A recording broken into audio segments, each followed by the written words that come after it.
Voter উপস্থিতি বাড়ানোর challenge নিয়ে নিয়মিত গণসংযোগ করছেন মানিকগঞ্জ ২ আসনের বিএনপির প্রার্থী ইঞ্জিনিয়ার মইনুল ইসলাম খান শান্ত। ভোটের মাঠে লেভেল প্লেয়িং ফিল্ড নেই অভিযোগ করে প্রশাসনের ভূমিকা নিয়ে প্রশ্ন তুলেছেন ১০ দলীয় জোটের প্রার্থী শেখ মোহাম্মদ সালাউদ্দিন। নির্বাচিত হলে নদী ভাঙন রোধে স্থায়ী বাঁধ দেওয়ার পাশাপাশি বেকারমুক্ত সিংগাইর হরিরামপুর গড়ার প্রতিশ্রুতি দিচ্ছেন তারা। মানিকগঞ্জ প্রতিনিধি শহীদুল ইসলাম সুজনকে সাথে নিয়ে রিপোর্ট করছেন মিজান শাহজাহান। ভূমিকম্প সহনীয় মোস্ট ডিউরেবল দেশের প্রথম Thermex rod Salam steel. Salam steel বোঝে durability. Salam steel most durable still.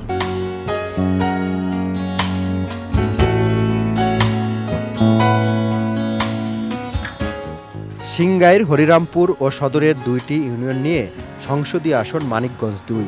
এখানকার বাসিন্দারা মূলত কৃষিজীবী। ১৪ পুরুষের পেশাকে আঁকড়ে ধরে রেখেছেন তারা।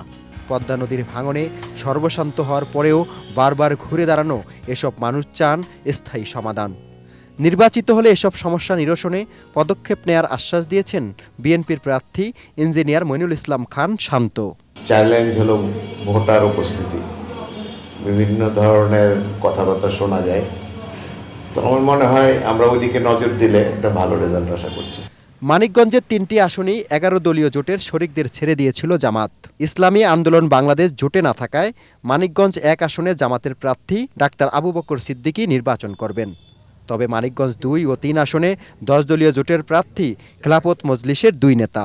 মানিকগঞ্জ ২-এ জোট প্রার্থী শেখ সালাউদ্দিন বলেন, চাঁদাবাজ মুক্ত এলাকা গড়ার লক্ষ্যে কাজ করছেন তিনি। দেশে একজন লোক ব্যবসা করবে, একটা বিল্ডিং করবে, রাস্তায় একটা গাড়ি নামাবে, তার চাঁদা দিতে হবে কেন?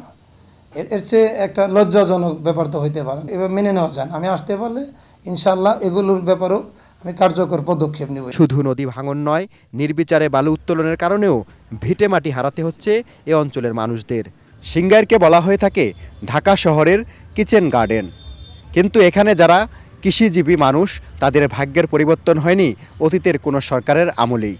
তবে এখানকার প্রার্থীরা বলছেন, ভোটার উপস্থিতির যে চ্যালেঞ্জ রয়েছে তাদের সামনে, সেটি পূরণে যদি এখানকার ভোটাররা সহায়তা করেন তাহলে এখানকার বাসিন্দাদের ভাগ্যের উন্নয়নে সর্বোচ্চ চেষ্টা করে যাবেন তারা। মিজান শাহজাহান, এটিএন বাংলা, সিংগাইর, মানিকগঞ্জ।